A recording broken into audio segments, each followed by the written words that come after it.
الحمد لله نحمده ونستعينه ونستغفره ونؤمن به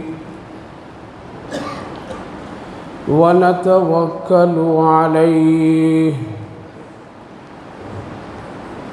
ونعوذ بالله من شرور أنفسنا ومن سيئات أعمالنا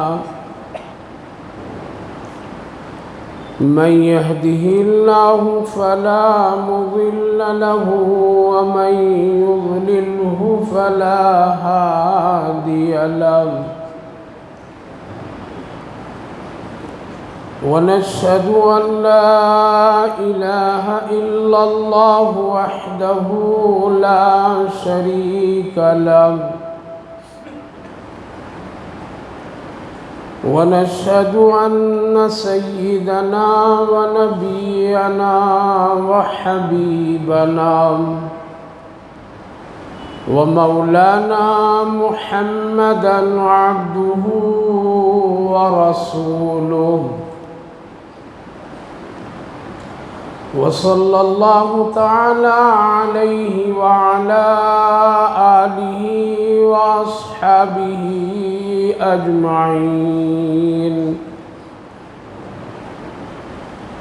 أما بعد فأعوذ بالله من الشيطان الرجيم بسم الله الرحمن الرحيم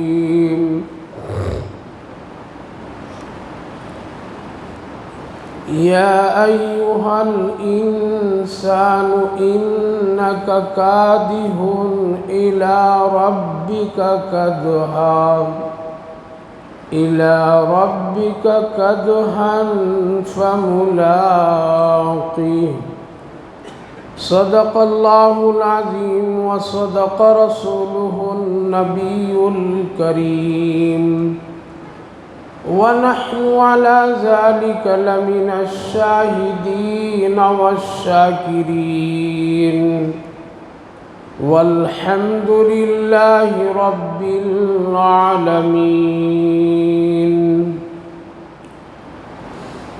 قابل قدر بزرگوں اور دوستوں، اللہ رب العالمین کا شکر، اس کا احسان کہ اللہ تعالیٰ نے ہم سب کو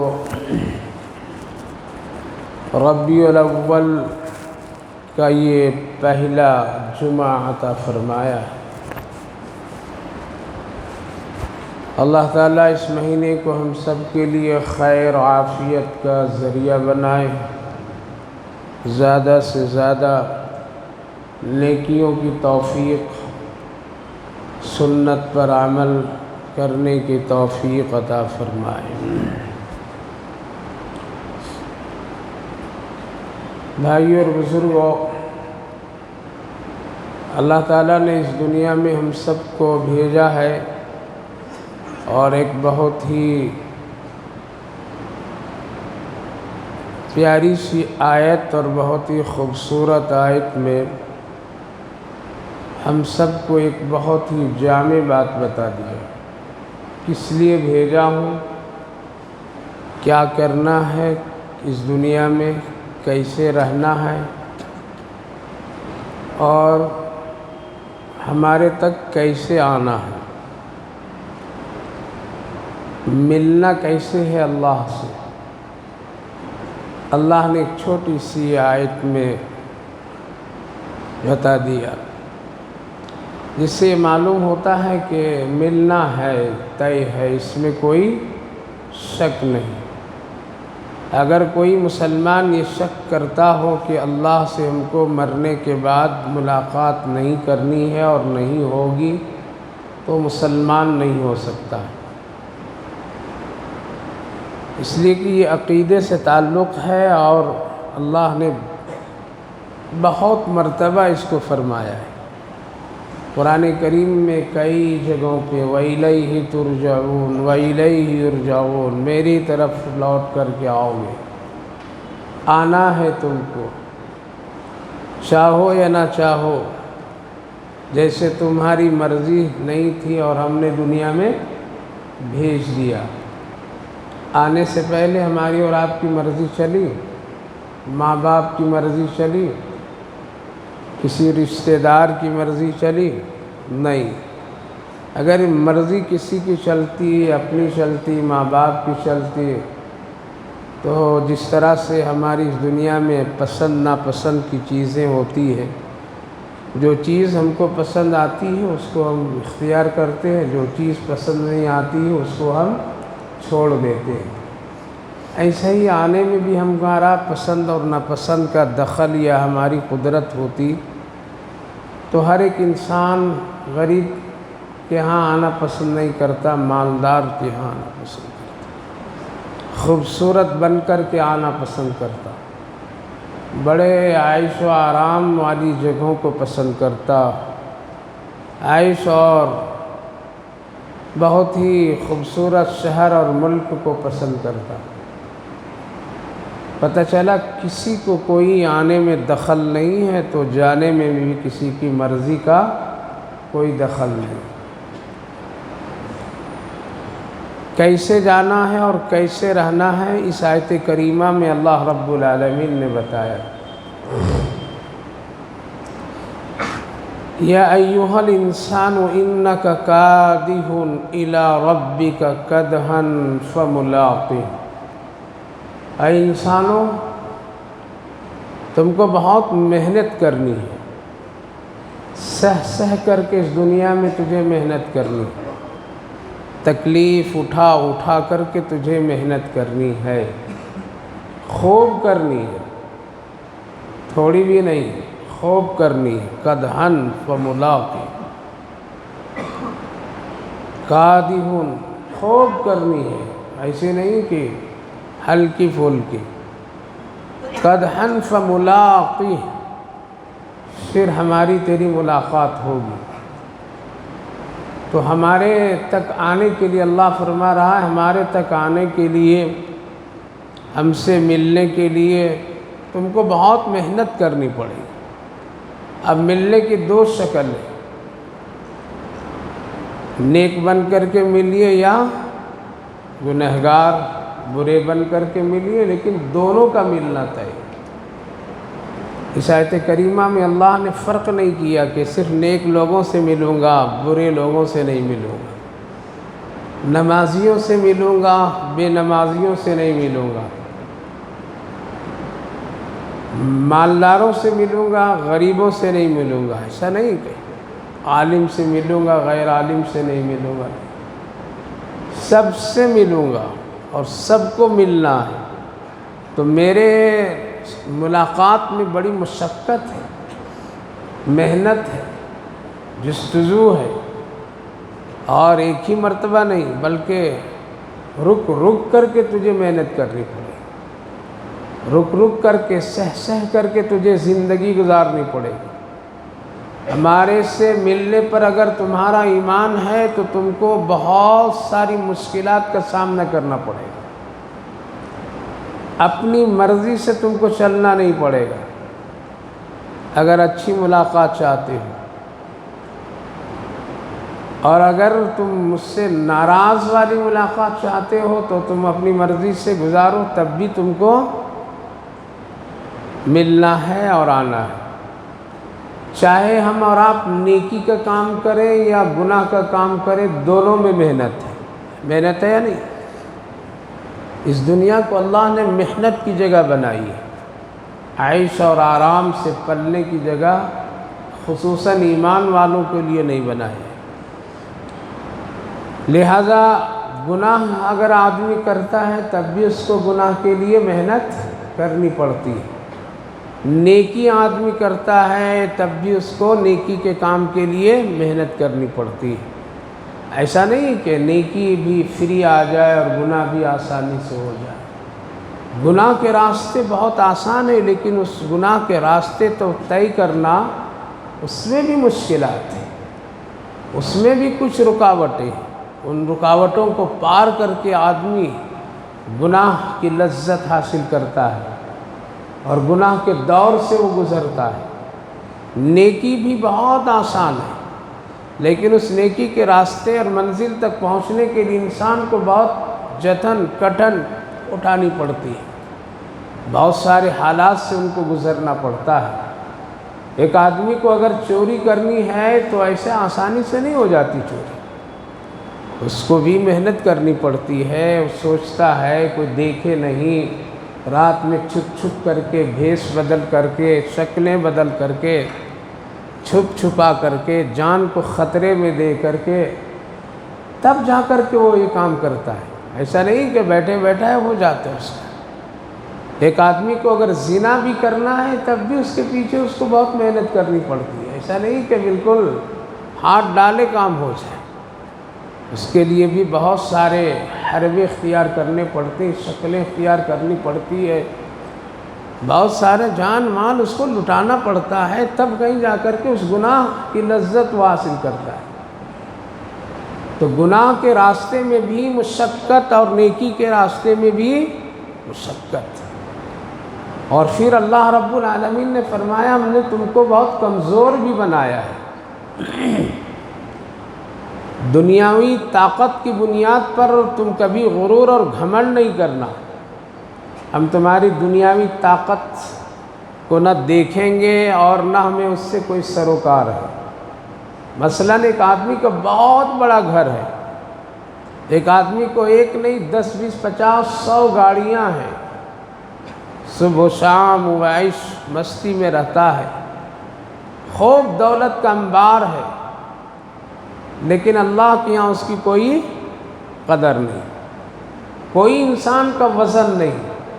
آپ سر سے لے کر کے پاؤں تک کے نوٹوں کے ہار پہن لیجئے، اللہ کے یہاں اس کا کوئی وزن نہیں، لیکن آپ ایک مرتبہ سبحان اللہ بحمدہ سبحان اللہ العظیم وبحمدہ استغفر اللہ سبحان اللہ الحمدللہ، یہ آپ بولیے، اللہ کے یہاں اس کا ایک وزن ہے، اللہ کے یہاں یہ ایک بھاری پن ہے اس کا۔ لیکن آپ لوگوں کو دکھانے کے لیے اگر سر سے لے کے پاؤں تک نوٹ کی گڈیوں کے ہار پہن لیجئے، سونے کے جبے کرتے پینٹ شرٹ سب پہن لیجئے، اللہ کے یہاں اس کی کوئی قدر نہیں، کوئی اس سے انسان کا وزن نہیں بڑھ جاتا۔ کوئی آدمی کسی مالدار کا قبر سونے سے بنا دے، سونے کے اینٹ سے بنا دے، اس کے اوپر سونے اور جواہرات جڑ دے، نام بالکل سونے کے حروفوں سے لکھ دے، یہ فلاں صاحب فلاں عہدے کا آدمی سابق فلاں فلاں فلاں فلاں حاجی غازی نمازی چودھری سب لکھ دے، اس کا کوئی وزن نہیں۔ فرشتہ صرف ایک بات پوچھے گا، من ربک، تیرا رب کون ہے؟ یہ نہیں پوچھے گا کون ہیں آپ، کس خاندان سے آپ ہیں، کتنا مال ہے، کتنا چھوڑ کر کے آیا ہے، کیسا ہے، کچھ بھی نہیں پوچھے گا میرے بھائیو بزرگوں۔ پتہ چلا اللہ کے یہاں جو وزن ہے وہ کس کا ہے؟ اعمال کا وزن ہے، مقدار اور دنیا کی دولت کا نہیں ہے۔ اب صبح سے شام تک کے اپنی دولت گنتے رہیے، آپ کا وزن اللہ کے یہاں نہیں بڑھے گا، لیکن صبح سے شام تک 10 مرتبہ اگر آقا کریم علیہ الصلوۃ والسلام پر درود شریف پڑھیں گے تو اس کا وزن آپ کا بڑھ جائے گا۔ یہ ہے انسان اور ایمان والے کی وزن۔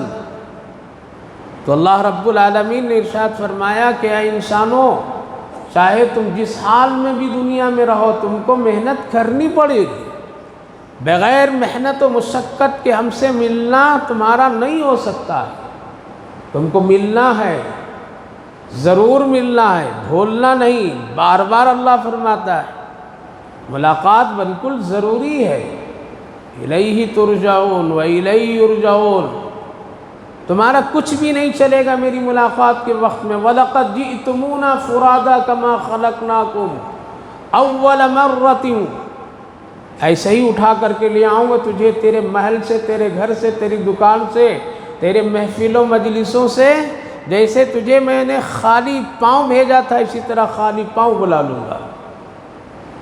کوئی بھی تم کو رکھے گا نہیں، مرنے کے بعد کوئی کسی کو رکھتا نہیں، جلدی کرو، فلاں کو بلاؤ، اس کو بلاؤ، اس کو بلاؤ، ارے رہنے تو 2 4 5 دن تو کم سے کم رکھو بھائی، اتنی محنت سے یہ مکان بنایا، یہ بنگلہ بنایا، اس کا سب کچھ ہے، ذرا رکھو 2-4-5 دن، ہے کوئی رکھنے والا؟ نہیں رکھتا۔ جلدی کیجیے، جلدی غسل کراؤ، جلدی کفن پہناؤ، جلدی لے جاؤ، جلدی جنازہ، جلدی قبر کھودو۔ یہ ہے انسان کی حقیقت۔ کیا ہے؟ انسان کی یہ حقیقت۔ انسان کی حقیقت اللہ کے نزدیک بس اتنا ہی ہے، یا ایھا الانسان انک کادح الی ربک کدحا فملاقیہ۔ لہذا انسان کے ساتھ میں 2 چیزیں لگی ہوئی ہے، اور اس دنیا میں فرق نہیں کیا جاتا ہے، مرنے کے بعد انسان کا فرق ہوتا ہے۔ مرنے کے بعد انسان کو الگ الگ، اس کی حیثیت الگ الگ، اس کی پہچان الگ، اس کے اعمال کی مناسبت سے کیا جاتا ہے۔ یہاں کچھ نہیں پہچان کی جائے گی، یہاں کسی کو کوئی الگ نہیں کیا جائے گا۔ امام صاحب کے پیچھے نمازی بھی کھڑے، بے نمازی بھی کھڑے، شرابی بھی کھڑے ہیں، جواڑی بھی کھڑے ہیں، قاتل بھی کھڑے ہیں، چور بھی کھڑے ہیں، سود خور بھی کھڑے ہیں، قرض دار، دینے والا لینے والا دونوں کھڑے ہیں۔ ہے کسی میں دم کہ یہ فرق کر دیں؟ امام صاحب اعلان کر دیں سود خوروں کی امامت نہیں کریں گے، زانی لوگ اگر کوئی ہو تو نکل جاؤ، اس کی امامت نہیں کریں گے؟ ہے امام صاحب کہہ سکتے ہیں؟ نہیں کہہ سکتے۔ یہاں کہنے کا نہیں ہے، یہاں اس کا حکم ہی نہیں دیا گیا ہے۔ یہاں سب کھڑے ہو جاؤ۔ چھٹائی کٹائی تو موت کے وقت میں ہوتی ہے۔ چھٹائی کٹائی اور دنیا کی حیثیت اور امتیاز اور اس کو الگ الگ کرنے کا کام موت کے وقت ہے۔ ہاں، آقا کریم صلی اللہ علیہ وسلم کے زمانے میں آپ کے لیے خاص اختیار دیا گیا تھا، آپ کی شان کی بنیاد پر، کہ آپ چاہیں تو فرق کر سکتے ہیں تھوڑی دیر۔ اور وہ فرق کس میں؟ جنازے کی نماز میں آپ فرق کر سکتے ہیں۔ ہاں، اس میں بھی نماز میں نہیں فرق کر سکتے، اسی لیے آقا کریم صلی اللہ علیہ وسلم کے پیچھے منافقین بھی کھڑے ہوتے تھے، وہ بھی نماز پڑھتے تھے، قاتل بھی کھڑے ہوتے تھے، بچیوں کو دفن کرنے والے لوگ بھی کھڑے ہوتے تھے، سب کھڑے ہوتے تھے، آپ امامت فرما دیتے تھے۔ لیکن ہاں، آپ کو یہ حکم دیا گیا کہ ہاں جنازے کے لیے آپ کو اختیار ہے، اسی لیے نماز جنازہ میں اختیار رکھ دیا گیا کہ اگر تمہارا دل چاہے تو اپنے خاندان والوں سے پڑھا لو، دل تمہارا جس سے چاہے اس سے پڑھا لو۔ لہذا ایک بہت بڑا وقت کا ولی اس جنازے کی نماز کے وقت میں موجود ہو، اور گھر کے لوگ، میت کے ولی لوگ، رشتہ دار لوگ اگر ایک شرابی کو لا کر کے امامت کی ذمہ داری دے دے تو حدیث کی روشنی میں فقہاء کرام، علماء کرام لکھتے ہیں کہ یہی پڑھا سکتا جس کو رشتہ دار لوگ طے کر رہے ہیں، وہ نہیں پڑھا سکتا ہے۔ وہ بڑے ولی کیوں نہ ہو، علم والا کیوں نہ ہو، نہیں پڑھا سکتے۔ یہاں فرق ہو رہا ہے۔ اسی لیے اللہ کے رسول صلی اللہ علیہ وسلم کے زمانے اور آپ اپنی حیات میں جنازے کے سلسلے میں چند باتوں کا خاص اہتمام فرماتے تھے۔ کون ہے نمازی، کون ہے گنہگار، کون کیا کام کرتا تھا، کون لے کر کے کسی کا جا رہا ہے۔ کوئی لے کے تو نہیں چلا جا رہا ہے، معافی مانگا یا نہیں مانگا، دیا یا نہیں دیا، یہ اللہ کے رسول صلی اللہ علیہ وسلم پوچھتے تھے۔ اگر کوئی آپ سے درخواست کرتا تھا اس سلسلے میں، اللہ کے رسول میرے گھر کی یہ جنازہ ہے، آپ ہی پڑھا دیجئے اس کو۔ ہاں، اللہ کے رسول کو اختیار اس وقت ہوتا تھا جب آپ کو اللہ فرماتے تھے اے میرے محبوب آپ فلاں کے نماز جنازہ پڑھائیے آپ جا کر کے، تب تو آپ ہی پڑھاتے تھے۔ اور اگر آپ کو یہ حکم اللہ کی طرف سے نہیں آتا تو آپ ان کے گھر والوں کی اجازت کے بغیر آپ نہیں پڑھاتے تھے۔ یہ نماز جنازہ کی ایک الگ پہچان ہے، اس کی ایک الگ نوعیت ہے۔ ہاں جب اللہ کا حکم ہو جاتا تھا تو پھر آپ کہیں بھی ہوتے تھے آپ ہی پڑھاتے تھے. جیسے ایک صحابی رسول صلی اللہ علیہ وسلم کا مدینہ طیبہ میں انتقال ہوا، حضرت جبریل علیہ السلام حاضر خدمت ہوئے تو سورج کا رنگ بدلا ہوا تھا. ایک عجیب و غریب اس کے اندر ایک روشنی اور ایک کشش تھی. آپ تبوک کے مقام پر تھے، دیکھ رہے ہیں کہ عجیب و غریب سورج کی روشنی میں ایک عجیب سی نور کی کیفیت نظر آ رہی ہے. اس کا رنگ بھی بڑا خوبصورت، ماحول بھی بڑا خوبصورت. اللہ کے رسول کی خدمت میں حضرت جبریل پہنچے، یا رسول اللہ آپ کو ایک نماز جنازہ پڑھانا ہے. کس کا جنازہ ہے؟ کہا کہ آپ کے ایک ساتھی کا جنازہ ہے، مدینے میں ہے وہ جنازہ. اچھا مدینے میں ہے تو میں کیسے پڑھاؤں یہاں سے وہاں؟ کہا کہ صفیں لگوا دیجیے آپ، باقی کام اللہ کرے گا، لیکن حکم آپ کو ہے. اللہ کے رسول صلی اللہ علیہ وسلم صفیں لگوا دیے. محدثین فرماتے ہیں کہ اس کی دو شکلیں بنی. ایک تو شکل یہ ہے کہ وہاں سے یہاں تک کے سارے فاصلے ختم کر دیے گئے اور نبی وہاں کھڑے ہوئے تو مدینے سے جنازہ نظر آ رہا. مشکل ہے سمجھنا، مشکل ہے نا. موبائل میں دنیا پوری دیکھ رہے ہو، کیا پہاڑ کیا دریا کیا سمندر سب دیکھ رہے ہیں. اللہ ہر حقیقت کو سمجھایا ہے، لہذا پورا درمیان سے ساری چیزیں ہٹا دی گئی اور آپ نماز جنازہ اس کو دیکھ کر کے آپ پڑھا دیے. دوسری روایت یہ ہے کہ حضرت جبریل علیہ السلام نے کہا یا رسول اللہ صفیں لگا دیجئے، ترتیب بنا دیجئے، فرشتے بھی آئے ہوئے ہیں اس جنازے میں. ہم لوگ جنازہ مدینے سے اٹھا کر کے آپ کے سامنے لا کے رکھ دیتے ہیں. یہ بھی کوئی مشکل ہے؟ اللہ کے لیے کوئی مشکل نہیں. انسان مرتا ہے یہاں آسمان پر چلا جاتا ہے. دونوں شکلیں نماز ہو گئی. اللہ کے رسول صلی اللہ علیہ وسلم نے پوچھا کس کا جنازہ تھا؟ کہا کہ فلاں کا. کہا کہ کیا کرتا تھا یہ؟ بہت سارے ایسے لوگ تھے صحابہ میں جو مشہور نہیں ہوتے تھے. حدیث پاک میں ہے کہ روئے زمین پر کچھ ایسے لوگ ہیں جو دنیا میں مشہور نہیں ہوتے ہیں لیکن آسمان پر اس کا بڑا چرچا ہوتا ہے. فرشتے چرچے میں اس کو رکھتے ہیں برابر. اور کچھ ایسے لوگ ہیں دنیا میں جن کی بڑی شہرت، بڑا نام، بڑا چرچا ہر جگہ، لیکن آسمان میں اس کے کوئی چرچا نہیں، کوئی نام نہیں، کوئی اس کی حیثیت نہیں.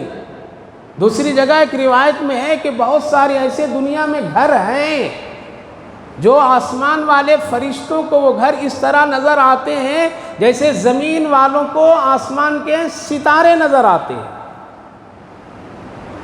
کون گھر ہوگا؟ وہ جو 50 کروڑ 100 کروڑ کا جو بنا ہوگا، خوبصورت مارول اٹالین اور لہو و لعب، ساری آسائش، جھرنے، پارک، دنیا، سب وہ گھر فرشتوں کو، یہ تو سوچیں گے جو گھر دنیا میں بڑا خوبصورت ہوگا وہ فرشتوں کو نظر آ رہا ہوگا. تو اللہ کے رسول صلی اللہ علیہ وسلم نے فرمایا کچھ ہماری امت میں ایسے لوگ ہوں گے کہ جو زمین میں مشہور نہیں ہوں گے، وہ کوئی اس کا چرچا بھی نہیں کرے گا، کوئی اس کا نام بھی نہیں لے گا، لیکن عرش پر اس کا چرچا ہی چرچا ہوگا. کچھ ایسے ہماری امت کے گھر زمین پر ہوں گے جو عرش کے فرشتے اس کو ایسے دیکھیں گے جیسے زمین والے ستاروں کو دیکھا کرتے ہیں. اللہ کے رسول سے صحابہ نے پوچھا یا رسول اللہ وہ کس کا گھر ہوگا؟ کوئی بڑا بادشاہ ہوگا، بڑے لوگوں کا ہوگا، کیا ہوگا؟ آپ نے ارشاد فرمایا وہ گھر ہوگا جس گھر کے اندر اللہ کی تلاوت ہوتی ہے، قرآن کی تلاوت ہوتی ہے. وہ گھر چمکتے ہیں فرشتوں کی نظر میں. اللہ جب فرماتا ہے فرشتوں اس گھر والوں کے لیے جاؤ، رحمت کی دعائیں، یہ برکتیں، یہ برکتیں، یہ لے جاؤ، یہ لے جاؤ، معلوم ہے اس کا پتہ؟ فرشتے فوراً کہتے پروردگار اس کو تو جانتا ہوں، روز جاتا ہوں میں. اللہ جیسے ایک آدمی آپ کے گھر میں اور ایک رشتہ دار ہو، باپ بیٹے سے دے لو یہ تحفہ، یہ چیز، جاؤ فلاں رشتہ دار کو پہنچا دو. معلوم کون ہے؟ تو بیٹا اگر جانتا ہے شناسائی ہے اور پہلے سے پتہ ہے تو کہتا ابا جانتا ہوں، بتانے کی ضرورت نہیں، میں صحیح جگہ پہنچا دیتا ہوں۔ کیوں؟ اس آدمی کے اخلاق، اس آدمی کے کردار، اس آدمی کی پہچان سے گھر والے، رشتہ دار والے پہلے سے مانوس ہیں، فرشتے بھی پہلے سے اس گھر والوں سے مانوس ہیں، اس لیے بتانے کی بھی ضرورت نہیں۔ پروردگار میں جانتا ہوں، روز جاتا ہوں، روز دعائیں دے کر کے آتا ہوں گھر والوں کو، اس گھر والے کے لوگ اس سے تلاوت آپ کی کرتے ہیں۔ جس گھر کے اندر، جس گھر کے لوگ قرآن کی تلاوت کرتے ہیں، آسمان کے عرش کے فرشتوں کو وہ گھر چمکتا دمکتا نظر آتا ہے، اور بعض فرشتے یہ کہتے ہیں رک جاؤ ذرا ہم اسی راستے سے گزریں، اس لیے اس گھر سے ذرا نور اور برکتیں حاصل کر لیں۔ ہے زمین پر آج ایسا کوئی گھر؟ نہ حاجی صاحب کے ہیں نہ غازی صاحب کے ہیں، اور ہٹ کر کے کہنے دیجئے بہت سارے علماء کے گھر میں بھی نہیں ہے ہی نہیں۔ پھر ہم ہزاروں تعویذ گھر کے دروازے پر لٹکا لیں، کچھ ہونے والا نہیں۔ گھوڑے کے نال لٹکا لیجئے، کچھ ہونے والا نہیں۔ کالے پتھر میں ڈوریوں میں لکھ کر کے اب بڑے بڑے لٹکا لیجئے، کچھ بھی نہیں ہوگا، کچھ بھی نہیں ہوگا۔ ہوگا تو اللہ کی کلام سے ہوگا، تلاوت قرآن سے ہوگا، ذکر سے ہوگا۔ گناہوں سے گھر کو بچائیے، بچائیے، جہنم بن چکا ہے ہمارا اور آپ کا گھر، جہنم بن چکا ہے، شیطان کا اڈا بن چکا ہے، نہیں بنا ہے؟ 24 گھنٹے میں کتنی تلاوت، 24 گھنٹے میں کتنے ذکر، 24 گھنٹے میں کتنے نفلیں، لیکن 24 گھنٹے میں گناہ زیادہ ہے۔ اللہ اکبر، گناہ زیادہ ہے، اور سمجھنا ہے اور سمجھانے کی کوئی ضرورت نہیں۔ صرف ٹی وی کا کیبل کا بل آپ بھر کر کے دیکھیے، پتہ چلے گا کتنا ہم نے دیکھا۔ موبائل کے نیٹ دیکھ لیجئے کتنا استعمال کیا، پتہ چلے گا، پتہ چلے گا۔ لہذا اللہ کے رسول فرماتے ہیں کہ کس کا جنازہ؟ آپ نے فرمایا فلاں کا جنازہ۔ اے جبریل، وہ تو اتنا کام بھی کچھ نہیں کرتے تھے، زیادہ ان کے کوئی کام خدمتیں بھی نظر نہیں آتی تھی، وہ بدر میں بھی نہیں آئے، احد میں بھی نہیں آئے، سیدھے سادے بکریاں چرانے والے، اونٹ چرانے والے، ایک بالکل دیہاتی قسم کا ایسا تھا۔ کیا کام کرتا تھا؟ جو عرش سے حکم ہے رسول اللہ کو جنازہ پڑھانے کا۔ کہا کہ یا رسول اللہ روزانہ یہ 1000 مرتبہ قل هو اللہ پڑھا کرتے تھے۔ قل هو اللہ جانتے ہیں؟ کسی کھانے کا نام ہے نا؟ حضرت قرآن نہیں پڑھنا جانتے، نہیں پڑھ قل هو اللہ جانتے ہو؟ کہیں گے آج کے دور میں اتنا فتنہ ہے، قل هو اللہ سے کیا ہوگا؟ قل هو اللہ ہی سے فتنہ ختم ہوگا، اسی سے ختم ہوگا۔ یا رسول اللہ 1000 بار پڑھتے تھے، عرش پر ان کا چرچا، فرش پر ان کا چرچا، اتنے فرشتے جنازے میں آئے ہیں، اور آپ کو اسی لیے حکم ہوا ہے کہ قل هو اللہ، قرآن کا ایک شاندار، اللہ کا ایک حسب و نسب کا تعارف، اور یہ بہترین صورت، تہائی قرآن کے ثواب اس کے پڑھنے میں۔ اسی لیے بعد جنازے کا حکم ہوتا تھا اللہ کے رسول صلی اللہ علیہ وسلم کا، آپ پڑھائیے۔ حضرت سعد رضی اللہ عنہ کا انتقال ہوا، نبی کریم علیہ السلام خطبہ دے رہے تھے، یعنی بیان نصیحت کر رہے تھے صحابہ کو، حضرت جبریل آئے، کہا کہ یا رسول اللہ آپ کے ساتھی کا انتقال ہو گیا، چلیے۔ ہم بھی آئیں، فرشتے بھی آئے، نبی بیان بند کیے اور سیدھے چلیں تو اللہ کے رسول کمرے میں داخل ہوتے تو جگہ نہیں ملتی ہے، آپ دیر تک کھڑے ہو گئے، فرشتے جگہ بنا کر کے دیے، پھر آپ بیٹھے ان کے سرحانے میں، پھر جنازہ تیار ہوا، کندھے پر صحابہ لے کر کے جب چلے ہیں تو صحابہ میں سے کسی نے کہا یا رسول اللہ اتنا یہ ہلکا ہے جنازہ، پتہ نہیں وہ ہے اس میں یا نہیں ہے، آپ تو کندھے لگانے والے نہیں ہیں، کندھے بھی لوگ نہیں لگائیں گے، جن کے پیچھے مر رہے ہو، بھاگ رہے ہو، دوڑ رہے ہو، کندھے بھی نہیں لگائیں گے۔ سبزیوں کے گاڑی میں، کوڑے دان کی گاڑی میں اٹھا کر کے قبرستان لوگ ڈال رہے ہیں۔ یا رسول اللہ سعد ہیں اس میں یا نہیں ہے؟ اتنا ہلکا لگ رہا ہے جنازہ، کندھے پر احساس تک نہیں ہو رہا ہے۔ اللہ کے رسول نے فرمایا اتنے فرشتے ان کے جنازے میں آئے ہیں، تم کو کہاں سے کندھا لگنے دیں گے؟ کہاں؟ گناہ کرو، زنا کرو، بدکاری کرو، نوجوانوں کالج اسکول کے نام سے اپنے بچوں کو مرتد مت بناؤ۔ فحاشی بدکاریاں عام ہو گئی ہے، آنکھیں دیکھ دیکھ کر کے ہم کرا رہے ہیں۔ جنازے میں فرشتے نہیں آئیں گے، شیطان ساتھ میں ہوگا۔ اللہ کے رسول فرمائے اتنے فرشتے آئے ہیں، محمد کو بھی قدم رکھنے کی جگہ نہیں مل رہی ہے۔ اے جبریل ساتھ کرتا کیا تھا؟ کچھ خفیہ اپنے نیکی کرو، چھپا کر کے کچھ کرو، صرف دکھانے کے مسلمان مت بنو۔ کچھ اللہ سے ایسے خفیہ تعلق رکھیے، ایسی دوستی اللہ سے کیجیے کہ قسم خدا کی بر وقت اللہ رب العالمین کی رحمتیں اور اس کا کرم کا فیصلہ ایسا ہو جائے کہ دنیا دیکھتی رہ جائے۔ کیا کرتا تھا میرا یہ ساتھ؟ آگے یا رسول اللہ رات میں اٹھ کر کے یہ قرآن کی تلاوت کثرت سے کیا کرتے تھے اللہ، اور اپنی ماں کی خدمت کیا کرتے تھے۔ یہ دو کام ان کا اتنا عظیم اللہ کو پسند آیا، جس کی وجہ سے آپ کو حکم اللہ نے دیا نماز جنازہ اس کا پڑھائیے، اور نبی مکمل اس میں شریک ہو، اور اے عرش و فرش کے فرشتے سب ان کے جنازے میں شریک ہو جاؤ۔ کاش کہ ایسا جنازہ اٹھتا۔ میرے بھائیو بزرگوں، پرفتن زمانے میں ہو، گناہوں کے جگہوں پہ رہنے والے ہم لوگ ہیں، تعلیم کے نام پر میں بے حیائی، بدکاری سب ہو رہا ہے۔ مسلمان کی جوان لڑکیاں کالجوں کے نام پر وہ ناچنا کودنا سب کر رہے ہیں۔ ہم سوچ رہے ہیں کہ ہم بہت اچھے کر رہے ہیں، تعلیم دلا رہے ہیں۔ خبر لیجئے ورنہ مرتد نسلیں ہو جائے گی، اور لوگ پلاننگ بنا چکے ہیں پلاننگ۔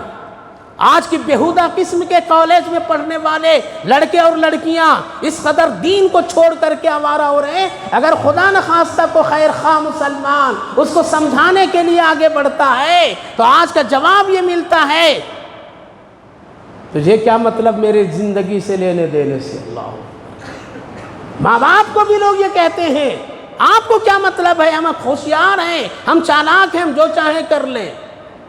آج کے یہ تعلیم کے نام پر بیہودہ جنازہ ایسا اٹھتا ہے۔ تو عرض یہ کر رہا تھا کہ بعد جنازے کا حکم اللہ دیتا تھا، اس کا جنازہ پڑھیے، آپ پڑھائیے، اور بعض کے جنازے کے لیے اللہ کی طرف سے حکم ہوتا تھا کہ آپ اس کا مت پڑھائیے۔ پڑھانا ہے تو ذرا پوچھ لیجئے پہلے۔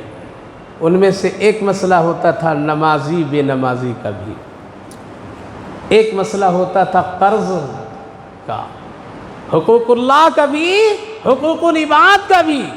یہ نماز پڑھتا تھا یا نہیں پڑھتا تھا، نمازی ہے یا نہیں ہے؟ اگر بے نمازی ہے تو اس کا کوئی حق نہیں ہے مسلمان کے اس کا نماز جنازہ پڑھے۔ اس لیے حضرت امام شافعی علیہ الرحمہ فرماتے ہیں بے نمازی کی نماز جنازہ نہیں پڑھو۔ حضرت پیر عبد القادر جیلانی علیہ الرحمہ جو سرتاج الاولیاء ہیں وہ کتاب میں لکھتے ہیں اگر بے نمازی ہے تو اس کا نماز جنازہ مت پڑھو، اور ہو سکے تو مسلمان کی قبرستان میں بھی مت دفن کرو، اس لیے ہو سکتا ہے اس بے نمازی کی نحوست سے دوسرے مردوں کو تکلیف ہوگی۔ یہ کون ہے؟ یہ سرتاج الاولیاء ہیں جن کے نام سے فاتحہ کرتے ہیں ہم لوگ۔ یہ وہ لوگ ہیں جن کے نام سے ہم لوگوں کو ہدایت اللہ نے دی ہے۔ بے نمازی کی نحوست کی وجہ سے کہیں ایسا نہ ہو۔ قرضہ اگر لیا ہے تب بھی نہ پڑھو۔ اس لیے نبی کریم علیہ السلام کے سامنے ایک جنازہ آیا تو آپ نے فرمایا قرضہ ہے کیا؟ کسی نے کہا کہ نہیں ہے قرضہ، کہا کہ ٹھیک ہے میں پڑھا دیتا ہوں۔ ایک جنازہ آیا تو آپ نے پوچھا قرضہ ہے؟ کہا کہ ہاں قرضہ ہے۔ کتنا ہے؟ کہا کہ 3 دینار۔ کچھ چھوڑا ہے؟ کہا کہ 3 ہی دینار چھوڑا ہے۔ کہا کہ شاید یہ قرضہ ادا کرنے کے لیے رکھا تھا، دے نہیں پایا، اس کی نیت تھی، اس لیے اس کا بھی جنازہ میں پڑھا دیتا ہوں۔ کیا؟ تیسرا ایک جنازہ آیا، آپ نے پوچھا قرضہ ہے کیا؟ کہا کہ ہاں قرضہ ہے۔ کہا کہ چھوڑا ہے کچھ نے؟ کہا کہ کچھ بھی نہیں چھوڑا ہے۔ کہا کہ میں نہیں پڑھاتا ہوں۔ یہ رشتہ دار تھے حضرت قتادہ رضی اللہ عنہ کا۔ کہا کہ یا رسول اللہ، یہ بڑی محرومی کی بات ہوگی کہ میرے رشتہ دار اور اس کا جنازہ آپ نہیں پڑھائیں۔ کہا کہ ہاں یہی حکم ہے مجھے، جو قرضہ دار ہو اس کے نماز جنازہ ہم نہیں پڑھائیں گے۔ لے کے مرتے ہو، دینے کا نام نہیں، لینے والا نام نہیں، وارثین بھی دینے کے لیے تیار نہیں۔ آج 70 نہیں 80% مسلمان قرضے میں لے کے مر رہے ہیں، قرضے میں لے کے مر رہے ہیں۔ صرف انسان کا نہیں، کوئی لون لیا ہے، 50 محل بنایا ہے، قرضے پر ڈوبا ہوا ہے۔ یہ بھی قرضہ ہے، یہ بھی قرضہ ہے، جہیز بھی قرضہ ہے۔ یہ قرضہ نہیں ہے، نہیں، یہ گفٹ ہے۔ تم نام دے دو شراب کو پانی، شربت، روح افزا نام دے دو تو حلال ہو جائے گا۔ شراب کا نام اگر کوئی روح افزا کے بوتل میں ڈال کر کے پلانا لگے گا تو حلال ہو جائے گا۔ شادی کے نام سے جہیز لو، یہ بھی قرضہ ہے۔ قرضے میں مبتلا تم نے کسی کو کیا ہے، یہ بھی قرضہ ہے۔ اگر آج یہ حکم چلتا اور یہ حکم اور اس حدیث پاک پر عمل کیا جاتا، قسم خدا کی 80% مسلمانوں کا نماز جنازہ نہیں پڑھی جاتی۔ لیکن احسان ہے اس شخصیت کا، حضرت امام ابو حنیفہ علیہ الرحمہ، حضرت امام شافعی علیہ الرحمہ نے فرمایا اسی حدیث پر عمل کرو، نہیں پڑھاؤ۔ جس کو اتنی فکر نہیں ہے، اللہ سے ملنے کا ڈر نہیں ہے، حساب و کتاب دینے کا ڈر نہیں ہے، وہاں کا خبر نہیں ہے، میدان محشر کا اس پر ایمان نہیں ہے، تو اس کو مغفرت کی دعا ایسے لوگوں کو پڑھ کر کے کیا فائدہ ہے؟ اس لیے نہیں پڑھو، اس کو یوں ہی ڈال دو۔ عزت چلی جائے گی مسلمان، کیا چلی جائے گی اس کی عزت؟ کچھ نہیں عزت۔ جس نے اللہ کی قدر نہیں کی، اللہ اس کی بھی کوئی قدر نہیں کرتا ہے۔ یہی حضرت امام شافعی علیہ الرحمہ نے فرمایا، دوسرے ائمہ نے، حضرت امام ابو حنیفہ جس کو آج لوگ کہتے ہیں نا وہ ایسا ویسا ویسا، انہوں نے کہا کہ نہیں، نماز جنازہ پڑھو۔ ایک اور حدیث ہے جس حدیث میں اللہ کے رسول صلی اللہ علیہ وسلم نے فرمایا کہ اگر ایک آدمی کوشش کرتا ہے قرضہ دینے کے لیے لیکن وہ دے نہیں پاتا ہے، محنت کرتا ہے، حاصل نہیں ہوتی ہے، کوشش کرتا ہے، مزدوری کرتا ہے، دل میں نیت اس کی ہے کہ ہم دے کر کے مرے لیکن نہیں ہو سکا، حدیث پاک میں اگر ایسی اس کی نیت تھی تو کل قیامت کے دن اللہ اپنی طرف سے اس مخلص بندے کا قرض ادا کر دے گا۔ اس لیے نماز جنازہ پڑھا دو، ہو سکتا ہے یہ بیچارہ کوشش کر رہا ہوگا۔ آج پوری دنیا کے لوگ کس کے فتوے پر عمل کر رہے ہیں؟ حضرت امام ابو حنیفہ علیہ الرحمہ کے فتوے پر، چاہے کسی بھی مسلک اور مکتب کے لوگ ہوں۔ اسی لیے کہتے ہیں مکتب اور مسلکوں کے جھگڑے میں مت پڑھو، ورنہ اگر اس میں پڑھو گے تو بکھر جاؤ گے۔ لہذا حضرت امام ابو حنیفہ علیہ الرحمہ نے فرمایا نماز پڑھا دو، اس لیے اس کے دل میں ہو سکتا ہے کوشش کر رہا ہے، دل کی بات کوئی نہیں جان سکتا ہے، اور آخری وقت کی نیت قابل قبول ہے، اس لیے ہم اور آپ نہیں جان سکتے ہیں۔ کافر کو بھی ہو سکتا ہے کفر کی حالت میں نہ مرا ہو، بلکہ کوئی آ کر کے اس کو کلمہ پڑھا کر کے ایمان پر خاتمہ کیا ہو، ایسا بھی ہوتا ہے۔ تھا نہیں حضرت مولانا محمد قاسم صاحب نانوتوی علیہ الرحمہ کے گھر کا ایک پڑوسی غیر مسلم جو ان کا نقل کرتا تھا، کس کا کرتا تھا؟ حضرت مولانا کا نقل کرتے تھے، بانی دارالعلوم دیوبند۔ ایک غیر مسلم کس کا نقل کرتا تھا؟ آج پورے مسلمان کس کے نقل کر رہے ہیں؟ مسلمان از غیروں کا نقل کر رہے ہیں۔ یہ جمعہ کا مسلمان دیکھ کر کے صرف کام نہیں چلے گا، باہر دیکھنا ہے ہمارا آپ کس کے نقالی ہیں، کس کے نقالی ہیں۔ چھوڑ دو نقالی کرنا، ہمارے لیے جائز نہیں ہے، ان کے لیے جائز ہے۔ ان کا کھڑا کھانا، کھڑا پینا، ان کو رنگ و برنگ کی زندگی گزارنا ان کے لیے جائز ہے، ان کی دنیا ہے، ہمارے لیے نہیں ہے۔ مثلا ایک بکری ہے، بکری جانتے ہیں نا، وہ کیا کھاتی؟ پتا کھاتی، گھاس کھاتی، سوکھی ساکی کھاتی ہے۔ خنزیر کیا کھاتا ہے؟ ناپاکی، تازہ تازہ، ہرے بھرے ادھر ادھر کی ساری چیزیں چنتا۔ صحت کے اعتبار سے خنزیر بڑا تندرست رہتا ہے نا، بڑا تندرست ہے۔ بکری کیسی ہوتی ہے؟ اس کے مقابلے میں سوکھی سے کمزور ہوتی ہے۔ اب بکری یہ چاہے کہہ رہی یہ خنزیر کیا کھاتا ہے جس کی وجہ سے اتنا تگڑا اتنا تازہ رہا کرتا ہے، تحقیق کیا تو پتہ چلا کہ وہ یہ کھاتا ہے، تو بکری کھائے گی تو صحت بنے گی اس کی؟ نجاست کھاتی ہے بکری؟ نہیں کھاتی۔ گندگیاں بکری کھاتی ہے؟ نہیں کھاتی ہے۔ اب وہی کہے گا کہ نہیں خنزیر کھا کر کے موٹا تگڑا ہو جاتا ہے تو ہم بھی کھائیں گے تو ہم بھی موٹی تگڑی ہو جائیں گے، چلے گا؟ نہیں چلے گا۔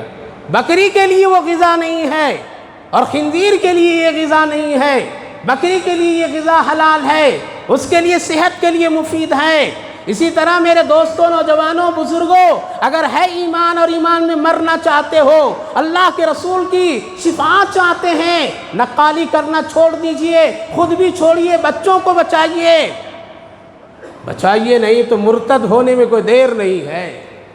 تو وہ نقل کرتے تھے کس کے؟ حضرت مولانا کا۔ کیا نقل کرتے تھے؟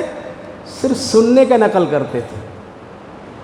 صبح بیٹھ جاتا تھا اور غور سے قرآن سنتا تھا، تہجد کے وقت ہاتھ منہ دھو کر کے بیٹھ جاتا تھا اور قرآن ان کا سنتا تھا، جب تک کہ وہ تہجد پڑھتے تھے سنتا رہتا تھا، اور قرآن پڑھتے تھے صبح چودھری پر بیٹھ کر کے چپ چاپ سنتا رہتا تھا، اور یہ کہتا تھا میرے مولوی کا اللہ بھی بہت اچھا ہے، اس کا رسول بھی اچھا ہے، اور یہ قرآن پڑھتا ہے کتنا اچھا پڑھتا ہے، بس اتنا ہی کہتا تھا۔ جب مرا ہے تو حضرت نے خواب میں دیکھا جنت میں ٹہل رہا ہے، پوچھا رے بھائی جنت میں تم کیسے آ گئے؟ کہا کہ مولوی تجھے معلوم نہیں ہے، مرنے سے پہلے ایک فرشتہ آیا اور مجھ کو کلمہ پڑھا دیا، میں مسلمان ہو کے مرا۔ نقل کرو کسی اچھے لوگوں کا، نقل کرواؤ اپنے بچوں کو کسی اچھے لوگوں کا۔ بہت ہو گیا بدماشیاں، بہت ہو گیا بدماشیاں۔ کیا اور دیکھنا چاہتے ہیں کہ پورے علماء جیلوں میں چلے جائیں؟ کیا اور دیکھنا چاہتے ہیں کہ اور پابندیاں لگ جائیں؟ کیا اور دیکھنا چاہتے ہیں کہ مدرسے بند ہو جائیں؟ کیا اور دیکھنا چاہتے ہیں کہ جوان نوجوان جیلوں کے سلاخوں کے پیچھے چلے جائیں اور اس کی ماں بہنیں بے آبرو ہو کر کے تڑپتے رہیں؟ کیا اور دیکھنا چاہتے ہیں کہ ہمارے اسلام اور ہمارے کاموں پر بادھا پڑتا رہے؟ اگر دیکھنے کے اس انتظار میں ہے تو انتظار میں رہیے، اللہ ایسے لوگوں کو پسند نہیں کرتا ہے، نہیں کرتا ہے۔ اور اگر نہیں تو پھر ہوش میں آئیے، ہوش میں آئیے، نقالی بند کر دیجئے اور اپنے گھر کی خبر رکھیے، گھر کو اللہ کی نظر میں محبوب بنائیے۔ فحاشی، بدماشی، شرارت، بدکاری، زنا اور فوٹو بازی، اور اب شادیوں کا سلسلہ شروع ہو رہا ہے، ہونے والا ہے۔ محرم ختم ہوا، سفر ختم ہوا، اب سب طے ہوں گے۔ اللہ کے واسطے پیسے بچا لو، بچوں کے لیے کچھ خیر کا کام کرو۔ یہ کھانا پینا، دمنگ اور بدماشیاں، فوٹوگرافی اور یہ سب لین دین، لڑکیاں مرتد ہو رہی ہیں مسلمان کی، کس وجہ سے؟ اس وجہ سے کہ باپ تلاش کر رہا ہے، رشتہ مل نہیں رہا ہے، مل رہا ہے تو ڈاکو جیسے لوگ جہیز مانگ رہے ہیں۔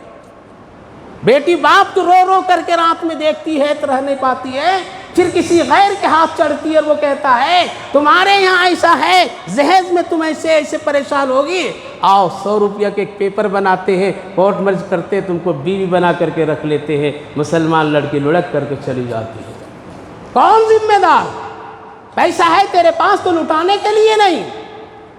اسلام کو اپنی شکلوں میں بدنام مت کیجیے، اپنے کام سے بدنام مت کیجیے۔ اگر کرنا ہی اسلام اور شریعت کے خلاف تو ہو جاؤ غیر مسلم، کوئی فرق نہیں پڑے گا، اسلام کو کوئی فرق نہیں پڑے گا، لاکھوں ہو جائے کوئی فرق نہیں پڑے گا۔ اللہ فرما رہا ہے ان یشاء یذھبکم ویستخلف منکم، تم کو ہٹا کر کے کسی دوسرے کو لے آؤں گا۔ ایسے لوگوں کی ضرورت نہیں ہے جو بدنام کر دے اسلام کو، ایسے لوگوں کی ضرورت نہیں ہے جو نام دے سنت کا اور کام کرے بدعت کا، خرافات کا۔ اس لیے شادیوں کا زمانہ آ رہا ہے، اللہ کے واسطے دونوں اگر مسلمان ہو تو یہ کام ہرگز نہیں کرنا، ہرگز نہیں کرنا۔ فضول خرچیاں نہ کرو، پیسے بچاؤ، صدقہ خیرات دینے کے لیے روتے ہو، کاروبار نہیں چلتا ہے، بدماشی کرنے کے لیے سارے پیسے جمع ہو جاتے ہیں، بدماشی فوٹوگرافی کرنے کے لیے 50-60 ہزار غیر مسلموں کو دے کر کے اپنی بہو بیٹیوں کی تصویریں کھنچانا تیرے لیے اچھا لگتا ہے۔ بے شرمی کی حد ہے ایسے لوگوں کی، مت کھاؤ ایسے لوگوں کی دعوت۔ اگر تم پکے سچے مسلمان ہو تو بائیکاٹ کیجیے ایسے لوگوں کی، خبردار نہیں آئیں گے تیرے یہاں۔ کیا بگڑتا ہے؟ بگاڑنے والا کرنے والا اللہ کی ذات ہے۔ سدھر جائیے، سدھر جائیے، حالات بڑے خراب ہو رہے ہیں۔ اس لیے اللہ نے فرمایا قادحون محنت کرنی پڑے گی میرے تک آنے کے لیے، اور آنا کیا ہے ضروری ہے۔ ایسا جنازہ اٹھے کہ لوگ دیکھ کر کے کہیں میرے علاقے کے ایک بہت نیک آدمی کا جنازہ جا رہا ہے۔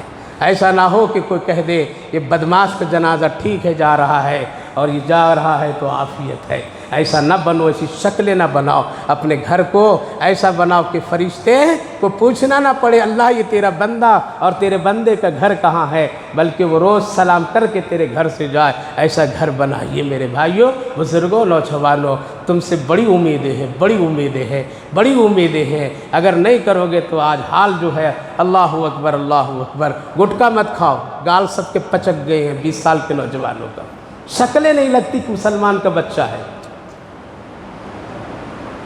حرام کھاؤ مت کھاؤ، شکلیں بدل گئی ہے، ابھی بدل گئی ہے۔ 25 سال کے نوجوان ایک گلاس پانی اٹھانے کے لائق نہیں اس وقت ہے۔ اللہ اکبر، شکل کیسی بدلی ہوئی ہے، گال پچک گئے، ہونٹ سوکھ گئے، چہرے بدل گئے، آنکھیں دھس گئی، اندر ہو گیا۔ دیکھنے میں ایسا لگتا ہے کہ کس کا بچہ ہے، مسلمان کا ہے یا کسی اور کا ہے۔ فضول کاموں سے بچ جاؤ، بچ جاؤ میرے نوجوانوں، ابھی تجھ سے کام لینا ہے اللہ کو، اور کچھ کرنا ہے، جنت میں جانا ہے تو کچھ بدلو اور نہیں بدلنا ہے، اور جہنم کی تیاری شوق سے کرنا ہے، کیجئے خوب شوق سے۔ جنت بھی ہے جہنم بھی، فیصلہ آخر ہو ہی جائے گا وہاں۔ اللہ ہم سب کو سمجھ کی توفیق دے۔ انشاءاللہ اگلے جمعہ میں گھر اور قبر